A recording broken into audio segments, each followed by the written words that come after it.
Hi friends, welcome to my channel last bench voice over. நான் உங்கள் சகி. Heroine வேலையெல்லாம் முடிஞ்சு வீட்டுக்கு அப்பார்ட்மெண்ட்டில் இருக்கிற லிஃப்ட்டுக்காக வெயிட் பண்ணிட்டு இருப்பா. லிஃப்ட்லேருந்து நம்ம ஹீரோ லக்கேஜ் தூக்கிட்டு வர்றதை பார்த்த உடனே நம்ம ஹீரோயினிக்கு ஒரு மாதிரி ஆயிடுது. எங்கே நான் பேசுனதுனால தான் இவன் கோச்சுக்கிட்டு வீட்டை விட்டு போகிறானோ அப்படின்ற மாதிரி யோசிக்கிறா. ஹீரோ கையை பிடிச்சி திரும்ப நீ ஹாஸ்பிட்டலுக்கே போய் தங்க போறியா என்ன அப்படின்ற மாதிரி அவள் பேசிகிட்டு இருக்கா. ஹீரோ உடனே கையை பார்க்குறான். கையை பார்த்த உடனே அவள் உடனே கையை எடுத்துடுறா. நீயே தானே இந்த அப்பார்ட்மெண்ட்டுக்கு வந்த, உன் மனசில் கையை வச்சு சொல்லு, நீ செஞ்சது சரியா அப்படின்ற மாதிரி அவள் கேட்குறா. உடனே இவனும் ஆமாம் நான் செஞ்சது சரிதான் அப்படின்னு சொல்லிட்டு அவன் பாட்டுக்கு போயிட்டுருக்கான். இவன் அவன் முன்னாடி போய் தடுத்து நிறுத்துறான். நில்லு, எங்கே போகிற, நான் உங்ககிட்ட பேசணும் நில்லு அப்படின்ற மாதிரி அவன் சொல்கிறான். ஹீரோவும் அப்படியே நின்றுறான். சொல்லு, என்ன பேசணும் என்கிட்ட அப்படின்ற மாதிரி அவன் கேட்குறான். சின்ன வயசுலேருந்து இப்போ வரைக்கும் உங்களோட லைஃப்பை நீங்கள் தான் பார்த்துக்கிட்டீங்க. அது மட்டும் இல்லாமல் உனக்கு பிடிச்ச மாதிரி ஒரு நல்ல வேலையில் நீ இருக்க. அதே மாதிரி தானே நானும் எனக்கு பிடிச்ச மாதிரி நான் வாழக்கூடாதா என்ன அப்படின்னு பேசிகிட்டே இருப்பா. ஹீரோவும் அவன் பாட்டுக்கு போயிட்டே இருக்கான். ஹீரோயினியும் பின்னாடியே போய் நில்லு, எங்கே போகிற, சரி என் தப்பு தான் எல்லாமே, உன்னை நான் அப்படி பேசியிருக்கக்கூடாது, நம்மெல்லாம் ஒரே ஃபேமிலி தான், கோவத்தில் தான் அந்த வார்த்தையை விட்டேன், என்னை மன்னிச்சிரு அப்படின்னு சொல்லிட்டு சாரியை கேட்டுடுறான். அவனும் நான் மன்னிச்சிட்டேன் அப்படின்னு சொல்லிட்டு அந்த லக்கேஜை ஓப்பன் பண்ணுறான். பார்த்தா பழைய பொக்கேலாம் இருக்குது. அதை எடுத்து டஸ்ட்பினில் போடுறான். இதை பார்த்த உடனே ஹீரோயினிக்கு ஒரு மாதிரி ஆயிடுது. ஐயோ, நம்ம தான் வழியை வந்து சாரி கேட்டோமோ அப்படின்ற மாதிரி யோசிக்கிறா. ஃப்ரெண்டுக்காரி அந்த இடத்துக்கு வந்து என்ன பண்ணிட்டு இருக்க நீ அப்படின்ற மாதிரி கேட்குறா. நல்ல வேலைமா நீயே வந்துட்டி அப்படின்ற மாதிரி கட்டி பிடிச்சிட்டு அவகிட்ட இருந்த பையெல்லாம் வாங்கிட்டு குடுகுடுன்னு ஓடி போகிறா. ஒரே அசிங்கமாக போச்சு. ஹீரோக்கு ஒரே சந்தோஷம். ஹீரோயினி பழைய மாதிரி பேசிட்டாலே அப்படின்ற மாதிரி ரொம்ப சந்தோஷப்படுறான். இங்கே ஜிகியு கதவுல ஒரு கிஃப்டை வாங்கி ஹீரோயினிக்காக அந்த கதவுல மாட்டி வச்சுட்டு ஹீரோயினிக்கிட்ட எப்படி பேசணும் அப்படின்ற மாதிரி ரிகல்சல் பண்ணிட்டு இருக்கான். ஹீரோயினி கரெக்டாக வந்துடுறா. இவன் பண்ணுறது எல்லாத்தையும் அப்படியே ஒளிஞ்சிருந்து பார்த்துட்டே இருக்கா. என்னடா இது இவன் லூஸ் மாதிரி பண்ணிட்டு இருக்கானே அப்படின்ற மாதிரி யோசிக்கிறா. அவன் பாட்டுக்கு வச்சுட்டு கிளம்பிடுறான். சத்தமே இல்லாமல் கதவுல இருந்து அந்த கிஃப்ட் எடுத்துட்டு ஹீரோயினி டோரை சாத்திக்கிறா. சினிமாக்காரி அப்பாவோட ஒரு ரெஸ்டாரண்ட்டில் உட்காந்து பேசிகிட்டு இருக்கா. அப்பா வந்த உடனே அவகிட்ட பணத்தை தராரு. இந்தாம்மா பணத்துக்கு ரொம்ப கஷ்டப்படுற போல, அதுக்கு தான் இது அப்படின்ற மாதிரி தராரு. உடனே இவளுக்கு கோவம் வந்துடுது. என்னப்பா இதெல்லாம், பணத்துக்கு எனக்கு எந்த பிரச்சனையும் கிடையாது, எதுக்கு இதெல்லாம் பண்ணிட்டு இருக்கீங்க, அது மட்டும் இல்லாமல் மாப்பிள்ளை பார்க்குறேன்னு சொல்லிட்டு போன வாரம் வரைக்குமே 9 பேர் வந்து பார்த்துட்டு போயிட்டாங்க. இதுக்கப்புறம் எதுவும் வேண்டாம்ப்பா, ஃபஸ்ட்டு நான் என் லைஃப்பில் செட்டில் ஆனதுக்கப்புறம் கல்யாணத்தை பற்றி யோசிக்கலாம் அப்படின்ற மாதிரி இவ சொல்லிடுறா. அப்பா இருந்துட்டு என்னம்மா பேசிகிட்டு இருக்க நீ, காலாகாலத்தில் கல்யாணம் பண்ணி வச்சா தானே நாங்கள் கொஞ்சம் நிம்மதியாக இருக்க முடியும் அப்படின்ற மாதிரி அப்பா சொல்கிறாரு. திரும்பவும் சினிமாவில் நடிக்கிறது அது இதுன்னு பற்றியெல்லாம் யோசிச்சுட்டு இருக்காது, இதை விட்டுருமா அப்படின்ற மாதிரி எவ்வளவோ சொல்கிறாரு. அதுக்கு அந்த சினிமாக்காரியோ என்ன விளையாண்டுட்டு இருக்கீங்களா, சின்ன வயசுலேருந்து ஸ்கூலுக்கு போகாமல் லீவ் போட்டு நீங்கள் தான் படத்தில் நடிக்கிறதுக்காக கூட்டிகிட்டு போனீங்க. இப்போது அந்த ஆசை என் மனசில் வெறிய மாதிரி நான் ஏதாவது சாதிக்கணும்னு நினைக்கிறேன். இப்போ வந்து இதெல்லாம் பேசிகிட்டு இருக்கீங்க, என் மேலே கொஞ்சம் நம்பிக்கை வைங்க, அது மட்டும் இல்லாமல் எனக்கு கொஞ்சம் டைம் கொடுங்க, நான் எல்லாத்தையும் மாற்றுறேன் அப்படின்ற மாதிரி எவ்வளவோ சொல்லி பார்க்குறாரு. அப்பா என்ன வேணால் சமாதானப்படுத்திடலாம், அம்மாவை என்ன பண்ண போகிற அப்படின்ற மாதிரி பேசிகிட்டு இருக்காரு. பார்த்துக்கலாம்ப்பா அப்படின்ற மாதிரி சொல்லிடுறா.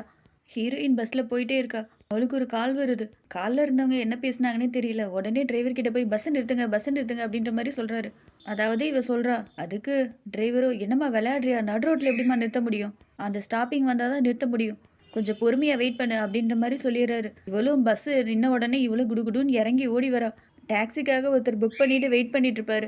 அவர் போய் டாக்ஸியில் போய் ஏறலான்னு போகும்போது நம்ம ஹீரோயினி சாரி சார் அப்படின்னு சொல்லிட்டு அந்த டாக்ஸியில் இவ ஏறிக்கிறா. அவன் இருந்துட்டு எனக்கே ஒரு நாள் என் கையில் மாட்டு வெடி அப்படின்ற மாதிரி அவன் சத்தம் போடுறான். நம்ம ஹீரோயினி ஹாஸ்பிட்டலுக்கு ஓடி வரா. ஃப்ரெண்டுக்காரி முன்னாடி நின்றுட்டு இருக்கா. ஜிகிக்கு என்னாச்சு அப்படின்ற மாதிரி அவள் கேட்குறா. உடனே ஃப்ரெண்டுக்காரியோ இல்லை அவன் ரொம்ப சீரியஸாக இருக்கா, அவனுக்கு ரொம்ப ரத்தம் ரொம்ப லாஸ் ஆயிடுச்சு அப்படின்ற மாதிரி டாக்டர் சொல்கிறாங்க, ரொம்ப சீரியஸாக இருக்கான் அப்படின்ற மாதிரி அவள் சொல்லிடுறா. உடனே இவள் அழுக ஆரம்பிச்சிடுறா. இவள் அழுகிறத பார்த்துட்டு பக்கத்தில் ஹீரோவும் அப்பாவும் நின்றுட்டுருக்காங்க. ஹீரோ என்னாச்சு அப்படின்ற மாதிரி கேட்குறான். ரெண்டுக்காரியும் இல்லை நான் சும்மா தாண்டி சொன்னேன், விளையாட்டுக்கு தான் சொன்னேன், இவ்வளோ சீரியஸாக எடுத்துக்காத, ஒன்றும் இல்லடி அப்படின்ற மாதிரி அவள் கெஞ்சிரா. இவ அழுதுகிட்டே இருக்கா. ஹீரோவும் பக்கத்தில் வந்து கட்டி பிடிச்சிட்டு ஒன்றும் இல்லை சின்ன பிரச்சனை தான், சரியாயிரு, பொறுமையாரு, அழுகாது அப்படின்ற மாதிரி ஹீரோ சமாதானப்படுத்துகிறான். ஃப்ரெண்டுக்காரையை பிடிச்சி சத்தம் போட்டுடுறான். எதில் தான் விளையாடணும் அப்படின்றது கொஞ்சம் கூட அறிவில்லையா, இப்படி தான் இன்னொருத்தரோட எமோஷ்னலோட விளையாடுவியா அப்படின்ற மாதிரி சத்தம் போட்டுடுறான். அவளோ சாரி, நான் தெரியாமல் தான் சொன்னேன், விளையாட்டுக்கு தான் நான் பண்ணேன், இவ்வளோ சீரியஸாக எடுத்துப்பான்னு எனக்கு தெரியாதே அப்படின்ற மாதிரி அவள் சொல்கிறா. நர்ஸு வந்து செக் பண்ணிகிட்டு இருக்காங்க. அப்பா 2 பேரும் அங்கே தான் நிற்காங்க. இவருக்கு கை காலில் தான் அடிபட்டிருக்கு. அது மட்டும் இல்லாமல் இவர் தூக்க மாத்திரை சாப்பிட்ருக்காரு. அதனால தான் தூக்கத்திலேயே வண்டி ஓட்டிகிட்டு போய் கீழே விழுந்து இந்த மாதிரி ஆயிருக்கு அப்படின்ற மாதிரி சொல்லிடுறாங்க. 2 அப்பாவும் ஜிகி கிட்ட கேட்குறாங்க, என்னாச்சுப்பா, ஏன் இந்த மாதிரிலாம் நடந்தது, நீ எதுக்கு தூக்க மாத்திரை சாப்பிட்ட? ஜிகியும் இல்லை, நான் ஹீரோவோட ரூம்ல இருக்க வைட்டமின் மாத்திரை தான் சாப்பிட்டேன். அதுக்கப்புறம் தான் எனக்கு இதெல்லாம் ஆச்சு அப்படின்ற மாதிரி அவன் சொல்றான். ஹீரோவோட அப்பாவுக்கு நல்லாவே புரிஞ்சிருது. ஹீரோவை தனியா கூப்பிட்டு பேச ஆரம்பிக்கிறாரு. என்னப்பா இதெல்லாம்? நீ எதுக்காக அந்த தூக்க மாத்திரை எல்லாம் சாப்பிட்ற? உனக்கு என்ன அவசியம் இருக்கு அதை சாப்பிடணும்னு? வேலையில ரொம்ப டென்ஷனா இருக்கியா? இல்ல உன் வாழ்க்கையில என்னதான் பிரச்சனை? முதல்ல அதை சொல்லு அப்படின்ற மாதிரி அப்பா பேசுறாரு. இல்லப்பா, இடம் சேஞ்ச் பண்ணல. அதனால தான் தூக்கம் வர மாட்டேங்குது. இப்போதைக்கு டெம்பரவரியா தான் அதை யூஸ் பண்ணிட்டு இருக்கேன்ப்பா அப்படின்ற மாதிரி அவன் சொல்லிடுறான். அப்பா ஏதாவதுனா என்கிட்ட சொல்லுப்பா அப்படின்ற மாதிரி ஒரு அட்வைஸை போட்டுடுறாரு. ஃப்ரெண்டுக்காரி ஹாஸ்பிட்டலுக்கு ஜிக்கியை பார்க்கறதுக்காக பொக்கே எடுத்துகிட்டு வந்திருக்கா. பொக்கையை டேபிளில் வச்சுட்டு என்ன எப்போவுமே துரு துருன்னு இருப்ப, இப்போ ஒரே இடத்துல உட்காந்துட்டு இருப்ப போல அப்படின்ற மாதிரி கிண்டல் பண்ணுறா. கரெக்டாக அந்த இடத்துக்கு ஹீரோவும் ஹீரோயினியும் வந்துடுறாங்க. ஃப்ரெண்டுக்காரியை வழி அமுச்சு விட்றதுக்காக நம்ம ஹீரோயினி வெளியில் வரா. நம்ம ஹீரோயினி தான் ஜிக்கியும் மாத்திரையை மாற்றி போட்டுட்டான் அப்படின்றத சொல்லிடுறா. ஃப்ரெண்டுக்காரியை அவனுக்கு எப்படி இந்த மாத்திரை எல்லாம் சாப்பிட்ணுன்னு தோணுச்சு, ஃபஸ்ட்டு அதை விசாரி அப்படின்ற மாதிரி ஃப்ரெண்டுக்காரி ஹீரோயினி கிட்ட சொல்ல, ஹீரோயினியோ இல்லை இடம் சேஞ்ச் ஆச்சுல்ல, அதனால தான் அவன் யூஸ் பண்ணிட்டு இருந்திருப்பான் போல, அதை இவன் மாற்றி போட்டுட்டா அப்படின்ற மாதிரி 2 பேரும் பேசிகிட்டு இருக்காங்க. ஹீரோயினியோ ஃப்ரெண்டுக்காரியை வெளியே அமுச்சு விட்டு அவள் கிளம்பிடுறா ஹாஸ்பிட்டலுக்குள்ளே. ஹீரோ ஹீரோயினி ஜிக்கி 3 பேரும் ஒன்றா உட்காந்துட்டு இருக்காங்க. ஏய் 2 பேரும் என்னை பார்க்க வச்சுட்டு சாப்பிடாதீங்க, எனக்கு ஒரு வாய் கொடுங்க அப்படின்ற மாதிரி ஜிக்கியை கெஞ்சிறான். ஹீரோயினி இப்போ உனக்கு உடம்பு சரியில்லை, அது மட்டும் இல்லாமல் இது நீ இதெல்லாம் சாப்பிடக்கூடாது அப்படின்ற மாதிரி அவள் சொல்லிடுறா. அதுக்காக என்னை பார்க்க வச்சுட்டே சாப்பிடுவீங்களா? இது கொஞ்சம் கூட சரியில்லை அப்படின்ற மாதிரி ஜிகி பேசிகிட்டே இருக்கான். அப்புறம் வானத்தை பார்க்குறான். உங்களுக்கெல்லாம் ஞாபகம் இருக்கா? நம்ம சின்ன வயசுலலாம் எப்படி இருந்தோம்? ஒன்றா ஒரே வீட்டில் அடிச்சிட்டு ஒன்றா சேர்ந்து விளையாடுவோம், சாப்பிடுவோம் அப்படின்ற மாதிரி நம்ம ஜிகி பேசுகிறான். ஹீரோவும் கூட சேர்ந்துக்கிட்டு ஆமாம் அந்த ஞாபகம்லாம் மறக்க முடியுமா அப்படின்ற மாதிரி ஹீரோவும் சேர்ந்துக்கிறான். உடனே ஹீரோயினி இப்போ நம்ம குழந்தைங்க கிடையாது அப்படின்ற மாதிரி பேச்சை மாற்றிடுறா. ஹீரோ படார்னு கேள்வி கேட்டுறான். உன்னோட பாய் ஃப்ரெண்டு உனக்கு நல்ல ஹஸ்பண்டாக இருப்பான் அப்படின்னு நினைக்கிறியா அப்படின்ற மாதிரி. அதுக்கு அவளோ எனக்கு தெரியல, ஆனால் நான் சந்தோஷமாக இருப்பேன் அப்படின்றது எனக்கு தெரியும் அப்படின்ற மாதிரி சொல்லிடுறா. ஹீரோ சுடுதண்ணி எடுத்துகிட்டு வந்துட்டுருக்கான். ரிசப்ஷனில் ஹீரோயினியோட பாய் ஃப்ரெண்டு நிற்கிறான். ஹீரோ பார்த்த உடனே நான் ஜிக்கியை தான் பார்க்க வந்தேன், நல்ல வேலை நீயே வந்துட்டு என்னை ரூம் கூட்டிகிட்டு போ அப்படின்ற மாதிரி பாய் ஃப்ரெண்டு வந்துடுறான். என் கூடயே சேர்ந்துட்டு பாய் ஃப்ரெண்டை பார்த்த உடனே நம்ம ஹீரோயினி அப்படியே போகிறா. ஜிக்கியை பிடிச்சி இழுக்கிறான். ஹீரோயினி இந்த கையில் தானே உனக்கு அடிபட்டிருக்கு, இப்போ உனக்கு வலிக்கலையா அப்படின்ற மாதிரி கேட்குறா. இல்லை இல்லை எனக்கு வலிக்குது, இருந்தாலும் பரவாயில்ல இங்கே நின்னே பேசு அப்படின்ற மாதிரி அவன் சொல்லிடுறான். பாய் ஃப்ரெண்டோ கிஃப்ட் தரான். உடனே ஜிக்கியோ எனக்கெல்லாம் அது வேணாம் அப்படின்ற மாதிரி சொல்லிடுறான். பாய் ஃப்ரெண்டோ உனக்கு கிடையாது ஹீரோக்கு அப்படின்ற மாதிரி சொல்லிடுறான். ஹீரோயினியோ என்னோட பாய் ஃப்ரெண்டு உனக்கு நல்ல கிஃப்டாக தான் வாங்கிட்டு வந்திருப்பான், ஓப்பன் பண்ணி பாரு அப்படின்ற மாதிரி அவள் சொல்கிறா. நம்ம ஹீரோவும் ஓப்பன் பண்ணி பார்க்குறான். அது ஒரு சிலை, பாதி உடம்பு தான் இருக்குது, அதுவும் டிக்கி மட்டும் ரொம்ப கிளாமராக அவனே செஞ்சுருக்கான். ஜிகி என்ன கிஃப்ட்டு அப்படின்ற மாதிரி கேட்குறான். உடனே ஹீரோவும் காமிக்கிறான். இவனுக்கு இதே வேலையாக போச்சே அப்படின்ற மாதிரி யோசிக்கிறாங்க. நர்ஸு அந்த இடத்துக்கு வந்து இவனுக்கு காய்ச்சல் இருக்கா அப்படின்ற மாதிரி பார்த்து டெம்பரேச்சர் டெஸ்ட் பண்ணிட்டு இருக்காங்க. கரெக்டாக அந்த பாய் ஃப்ரெண்டோ நர்ஸோட டிக்கியை தான் பார்த்துட்ருக்கான். ஒரு மாதிரி குறுகுறுன்னு பார்த்துட்ருக்கான். நம்ம ஹீரோ அதெல்லாம் நோட் பண்ணிட்டு இருக்கான். டே இவ்வளோ மானங்கிட்டவனாடா நீ அப்படின்ற மாதிரி யோசிச்சுட்டு இருக்கான். அந்த நர்ஸு போனதுக்கப்புறம் பேக்லேருந்து ஒரு நோட்டு பேனாவை எடுத்து அப்படியே வரைய ஆரம்பிச்சிடுறான். ஹீரோயினியை பார்த்துட்டு இவனுக்கு ஏதாவது ஒன்று பிடிச்சி போச்சு அப்படின்னா அதை அப்படியே அவன் வரைய ஆரம்பிச்சிருவான் அப்படின்ற மாதிரி அவள் சொல்கிறா. ஹீரோவோ இவனுக்கு எதை பார்த்தான்றதே தெரியாமலே பேசிகிட்டு இருக்காளே, இவன் ஃபுல்லாக கண்ணு ஃபுல்லாக பேக்கில் தான் இருக்குது அப்படின்ற மாதிரி இவன் யோசிக்கிறான்.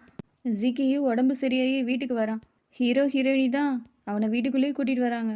ஃப்ரெண்டுக்காரி அங்கேருந்து வந்து ரொம்ப நாளாக இவன் ஹாஸ்பிட்டல்லே இருக்கான், இன்றைக்கி நைட்டு நம்ம இவனுக்காக சமைச்சு கொடுத்தா என்ன, எப்போவுமே இவன் தானே நமக்கு சமைச்சு கொடுக்குறான், நைட்டு இவனை கூட்டிகிட்டு வந்துரு அப்படின்ற மாதிரி சொல்லிவிட்டு ஃப்ரெண்டுக்காரி போயிடுறா. 2 பேரும் நைட்டு டின்னருக்கு தேவையானதெல்லாம் எடுத்து வச்சிட்ருக்காங்க ஃப்ரெண்ட்ஸு. கரெக்டாக அந்த இடத்துக்கு ஹீரோ ஜிக்கியை கூட்டிகிட்டு வந்துடுறான். கூடவே ஜிக்கியோட ஃப்ரெண்டு சினிமாக்காரி ஒன் சைடாக இவனை லவ் பண்ணிகிட்ருப்பாள்ல, அவனும் வந்திருக்கான். நம்ம இன்னொரு ஃப்ரெண்டுக்காரியை பார்த்த உடனே இவனுக்கு ரொம்ப பிடிச்சி போயிடுது.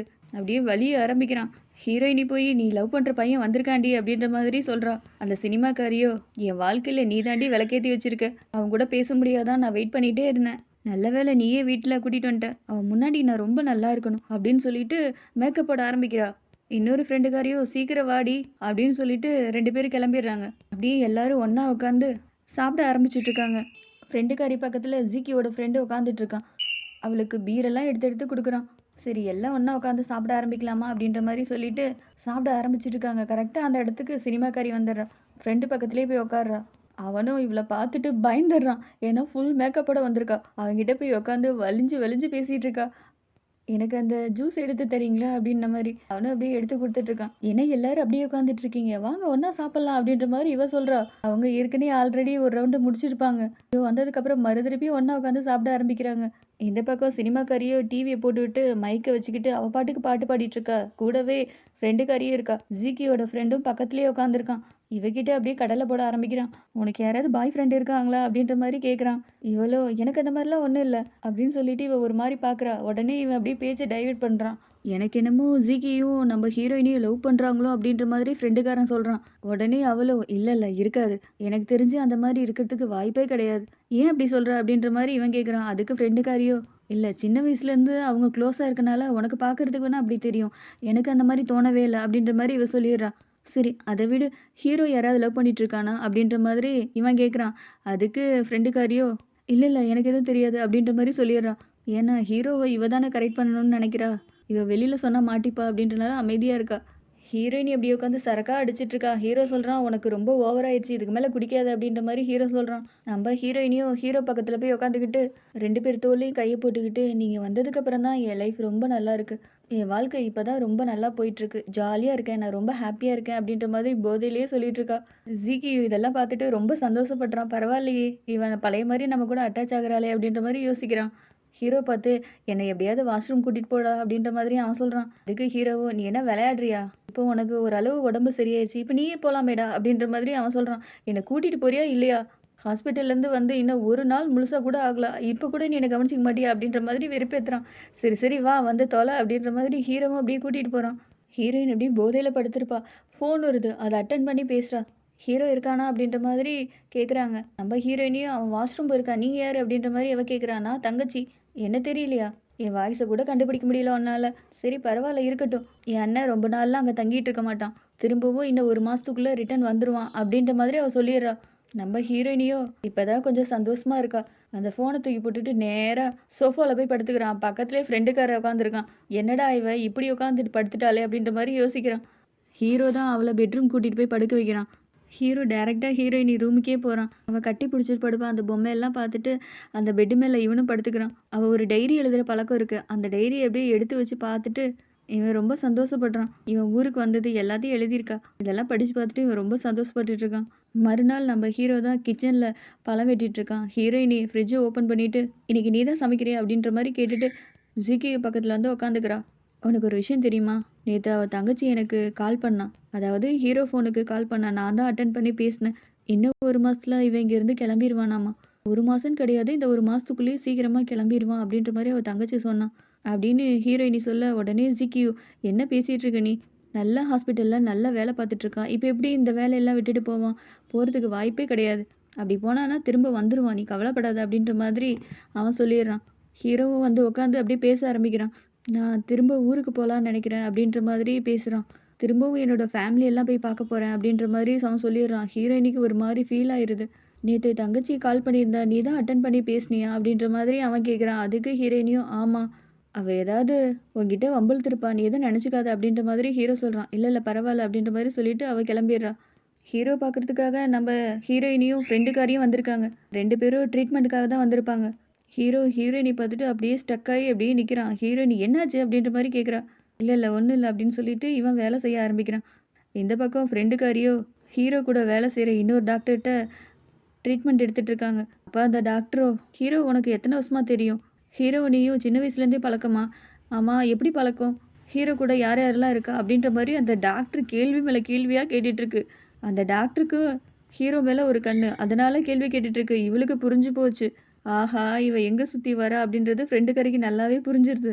ட்ரீட்மெண்ட் எல்லாம் முடிஞ்சு ஹீரோவும், அதாவது ஹீரோயினியும் ஃப்ரெண்டுக்காரியும் வந்துட்டுருக்காங்க. அப்போ ஃப்ரெண்டுக்காரி கேட்குறா, ஆமாம் அந்த டாக்டர் யாருடி, இந்த கேள்வி கேட்குறா அப்படின்ற மாதிரி அவள் கேட்குறா. அதுக்கு ஹீரோயினியும், அவள் கூட வேலை செய்கிறவங்க, உனக்கு தெரிஞ்சிருக்குமே, ஆமாம் எதுக்கு இதெல்லாம் கேள்வி கேட்டுட்ருக்க. இந்த வீடியோ உங்களுக்கு பிடிச்சிருந்தா லைக் பண்ணுங்கள், ஷேர் பண்ணுங்கள், கீழே கமெண்ட் பண்ணுங்கள், முக்கியமாக சப்ஸ்கிரைப் பண்ண மறந்துடாதீங்க. பாய்.